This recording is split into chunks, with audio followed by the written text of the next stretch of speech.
Imagine qu'une personne commence par avoir de la fièvre. Rien d'étrange au début. Elle souffre de maux de tête, de fatigue et de douleurs musculaires. Des symptômes qui pourraient ressembler à ceux d'une grippe ou d'une infection courante. Mais en quelques jours, tout change. Le corps commence à défaillir, des vomissements apparaissent, ainsi que de la diarrhée et une faiblesse extrême. La fièvre augmente, les organes commencent à montrer des signes de dysfonctionnement, et dans les cas les plus graves, du sang commence à apparaître sur la peau, dans la bouche, dans les yeux et dans les liquides corporels. C'est alors que la peur arrive, car cette maladie transforme les gestes les plus ordinaires en danger. Prendre soin d'un proche, laver le corps d'un proche, ou lui dire un dernier adieu devient une menace. Pendant des décennies, le virus est apparu lors d'épidémies isolées, dans des zones reculées d'Afrique centrale. Il tuait rapidement, disparaissait, et le monde recommençait à regarder ailleurs. Jusqu'en 2014, où tout a changé. Le virus a franchi les frontières, il est arrivé dans les villes, il a infecté des soignants, il a paralysé des hôpitaux. Et pour la première fois, des millions de personnes dans le monde entier ont commencé à se poser la même question. Et s'il arrivait jusqu'ici, en 2026, il est toujours là, caché dans la nature, en attendant des conditions favorables pour réapparaître. Et aujourd'hui, il inquiète de nouveau le monde depuis le Congo. Voici l'histoire de l'un des virus les plus redoutés de l'humanité. Un virus qui ne se transmet pas comme une grippe, mais qui peut détruire des familles, des communautés entières et des systèmes de santé en quelques semaines. Parlant d'Ebola.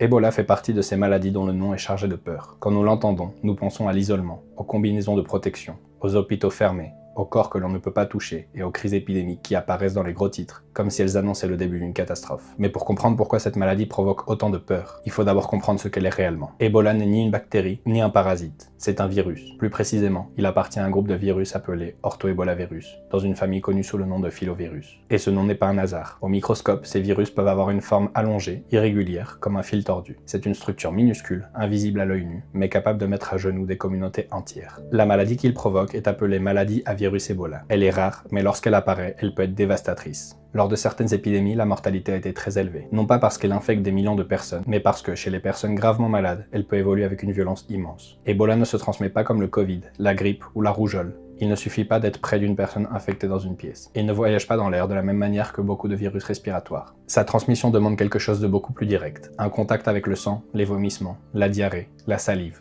la sueur ou d'autres liquides corporels d'une personne infectée, surtout lorsqu'elle présente déjà des symptômes. C'est pour ça qu'Ebola présente un paradoxe. Ce n'est pas le virus le plus contagieux du monde, mais il peut être extrêmement difficile à contrôler, car ses premiers symptômes semblent beaucoup trop courants. Fièvre, maux de tête, fatigue, douleurs musculaires, mal de gorge. Au début, on pourrait le confondre avec le paludisme, la grippe, la fièvre typhoïde ou de nombreuses autres infections. Personne n'imagine alors se trouver face à l'un des virus les plus redoutés de la planète. Mais ensuite, la maladie peut progresser. Des vomissements apparaissent, puis de la diarrhée, des douleurs abdominales, des éruptions cutanées, des problèmes au niveau du foie et des reins, et dans certains cas, des hémorragies internes ou externes. Même si toutes les personnes malades ne saignent pas, cette image est restée gravée dans l'imaginaire collectif, celle d'un virus capable de briser le corps de l'intérieur. Le véritable danger d'Ebola ne réside pas seulement dans ce qu'il fait à une personne, il se trouve aussi dans ce qu'il provoque autour d'elle. Quand quelqu'un tombe gravement malade, il a besoin de soins constants. Il faut le nettoyer, l'aider à se lever, changer de drap, retirer des liquides corporels, l'accompagner. Et c'est précisément là, dans ces gestes de soins, que le virus trouve la faille. Plus la personne malade est dans un état grave, plus le contact peut être dangereux. C'est pourquoi Ebola n'attaque pas seulement le corps, il attaque aussi la confiance. Il transforme l'hôpital en un lieu de peur, il transforme le contact physique en menace, il transforme les funérailles en possible foyer de contamination, et il oblige les familles à faire face à une idée douloureuse. Pour se protéger, elles ne peuvent pas toucher la personne qu'elles aiment le plus. C'est peut-être pour ça qu'Ebola terrifie autant. Parce qu'il ne se comporte pas comme une pandémie respiratoire, mais lorsqu'il apparaît, il bouleverse quelque chose de profondément humain. Notre manière de prendre soin, de dire adieu, et de nous approcher des autres. Pour comprendre comment un virus comme celui-ci est devenu un symbole de peur, il faut revenir à l'endroit où tout a commencé.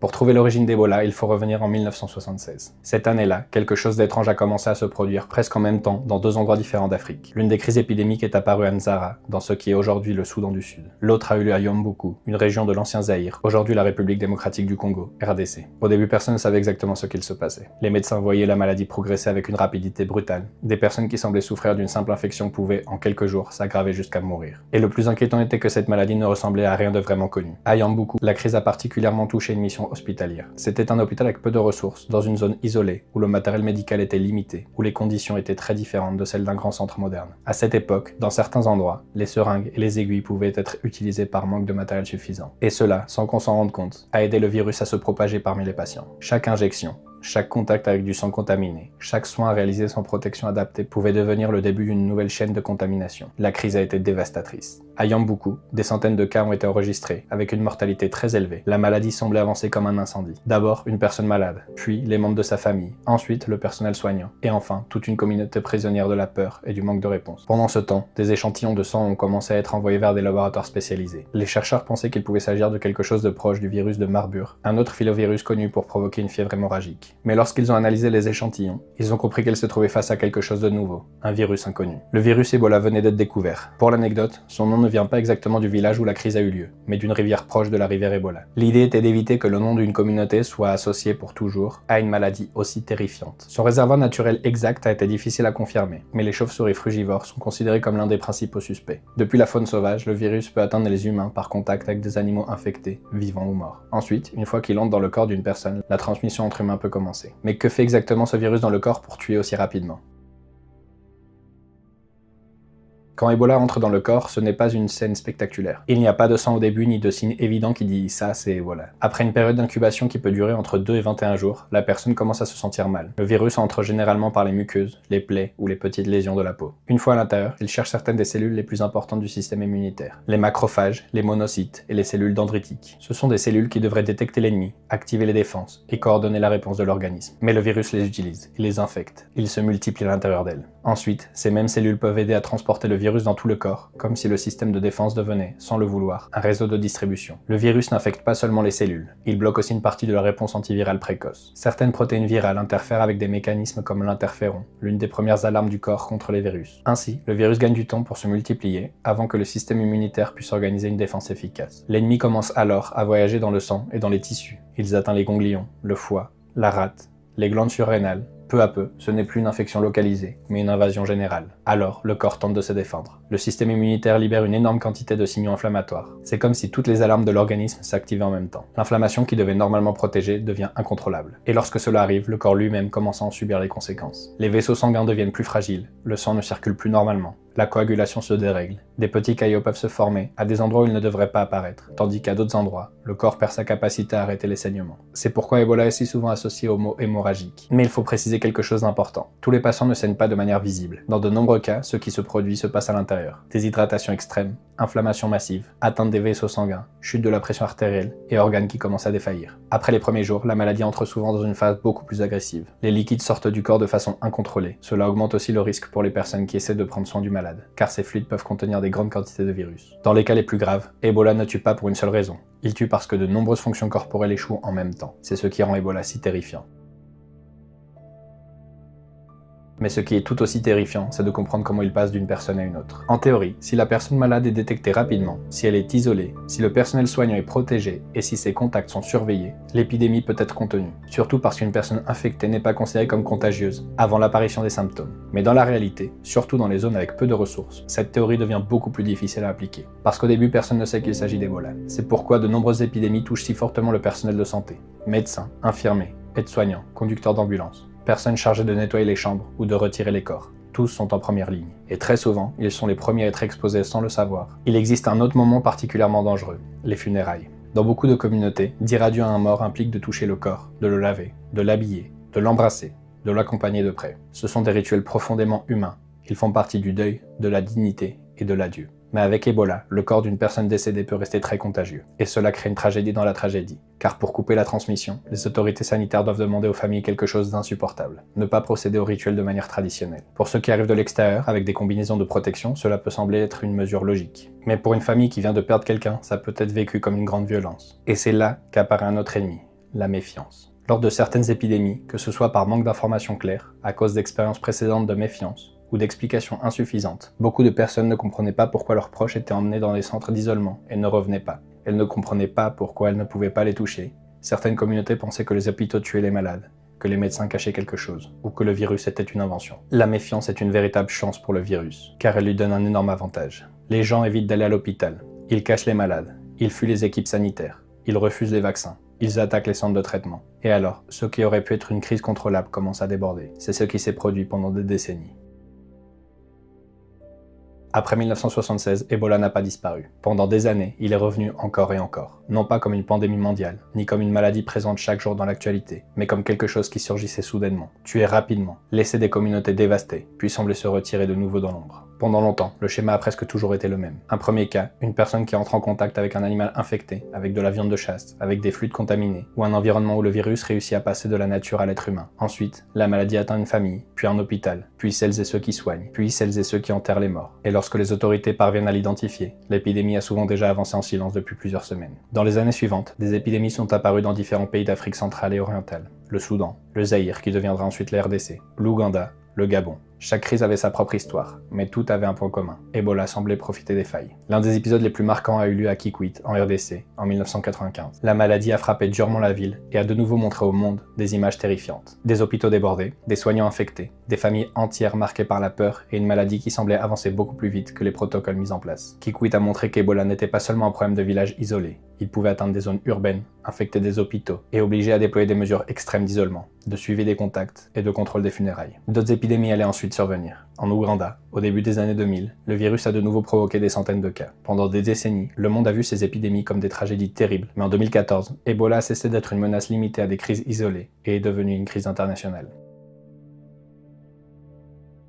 L'un des premiers cas identifiés fut celui d'un enfant en Guinée, à la fin de l'année 2013. La maladie a alors commencé à se déplacer. Guinée, Libéria, Sierra Leone. Pendant des semaines, la maladie a été confondue avec le paludisme, la fièvre typhoïde ou d'autres infections. Les patients se rendaient dans des cliniques sans isolement adapté. Et lorsque l'épidémie a commencé à grandir, elle l'a fait dans des lieux où il était extrêmement difficile de la contenir. Ce n'était pas la même chose de contrôler une crise dans un village isolé que de contrôler une épidémie qui atteignait les villes, des quartiers très peuplés, des hôpitaux saturés et des frontières en mouvement. Les images ont commencé à faire le tour du monde. Des médecins en combinaison blanche, des ambulances qui venaient chercher des patients, des centres d'isolement improvisés, des familles séparées par des barrières, des personnes qui ne pouvaient pas toucher leurs proches, des soignants épuisés, des rues vides, et alors, l'impossible s'est produit. Ebola a traversé les continents à travers des évacuations médicales, des soignants rapatriés et des cas importés. Aux États-Unis, en Europe et dans d'autres pays, beaucoup de personnes ont commencé à imaginer qu'Ebola pouvait arriver dans n'importe quelle ville. On parlait de contrôle dans les aéroports, de quarantaine, d'isolement, de combinaisons de protection, des vols annulés et de frontières sanitaires. Ebola était sur les écrans de télévision, dans les journaux, sur les réseaux sociaux, dans l'imaginaire collectif. Et comme cela arrive souvent lors des épidémies, la peur a commencé à se mélanger avec la confusion. Certaines personnes croyaient que le virus pouvait se transmettre par l'air. D'autres pensaient que n'importe quel voyageur venant d'Afrique représentait une menace. Des épisodes de stigmatisation, de rejet et de suspicion ont eu lieu envers des personnes venant de pays africains, même lorsqu'elles n'avaient aucun lien avec les zones touchées. Pendant des mois, des organisations humanitaires ont alerté sur le fait que l'épidémie était hors de contrôle. L'épidémie progressait plus vite que la capacité de réponse internationale. Barack Obama l'a averti très clairement en 2014.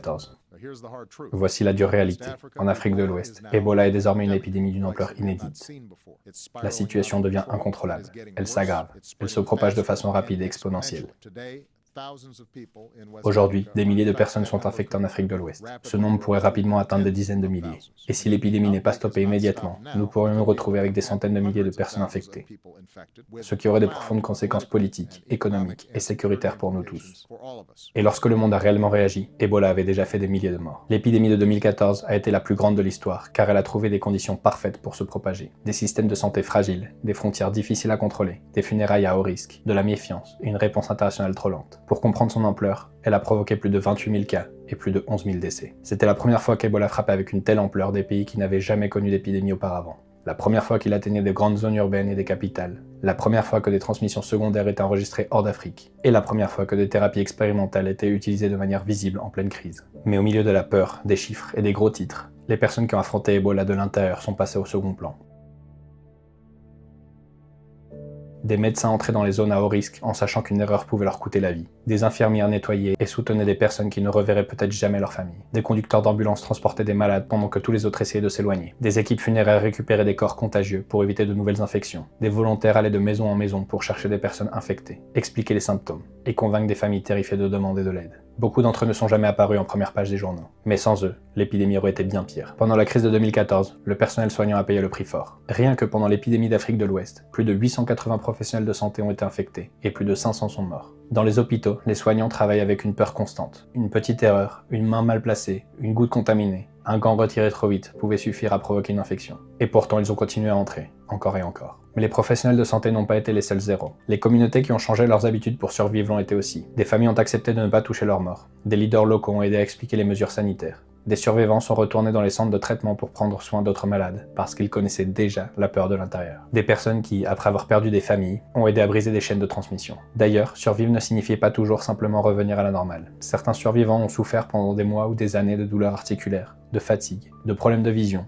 de symptômes neurologiques ou de stigmatisation sociale. De plus, dans certains cas, le virus peut persister pendant un certain temps dans des zones du corps protégées du système immunitaire, comme les yeux, le système nerveux central ou le sperme. Pendant que les équipes luttaient sur le terrain, la science avançait elle aussi. Pendant des décennies, tomber malade d'Ebola signifiait faire face à une maladie pour laquelle il n'existait aucun traitement spécifique approuvé. La prise en charge consistait surtout à maintenir le patient en vie pendant que son corps essayait de résister. L'hydrater, contrôler la fièvre, traiter les infections secondaires, maintenir la pression artérielle, corriger les déséquilibres en sels minéraux, soutenir le fonctionnement des organes et éviter les complications. Mais après le désastre d'Afrique de l'Ouest, le monde avait compris qu'il ne pouvait pas attendre la prochaine épidémie pour commencer à chercher des solutions. Des vaccins, des traitements expérimentaux et de nouvelles stratégies ont été testés afin de répondre plus rapidement. Par exemple, le vaccin Ervebo, dirigé contre le virus Zaïre, l'une des espèces d'orthoébolavirus, est devenu un élément clé de la réponse à certaines crises. Il n'élimine pas tous les risques, il ne protège pas contre toutes les espèces d'orthoébolavirus, mais il a changé la manière d'affronter certaines épidémies qui semblaient auparavant presque impossibles à contrôler. Des traitements plus spécifiques sont également arrivés. Les anticorps monoclonaux, comme Inmazeb et Ebanga, ont été approuvés pour traiter la maladie causée par le virus Zaïre. Ils fonctionnent en aidant le système immunitaire à reconnaître et à neutraliser le virus. Ce ne sont pas des remèdes miracles, mais utilisés à temps et associés à une bonne prise en charge médicale, ils peuvent augmenter les chances de survie. Aujourd'hui, le monde dispose de plus d'outils. Des vaccins, des traitements, de meilleurs laboratoires, des protocoles d'isolement, le suivi, des équipements de protection et une expérience accumulée. Mais ces outils n'arrivent pas toujours à temps. Toutes les épidémies ne se produisent pas près d'hôpitaux préparés. Toutes les espèces d'orthoébolavirus ne disposent pas d'un vaccin ou d'un traitement spécifique approuvé. Et alors que beaucoup pensaient qu'Ebola appartenait au passé et qu'il était désormais plus contrôlable, il est réapparu.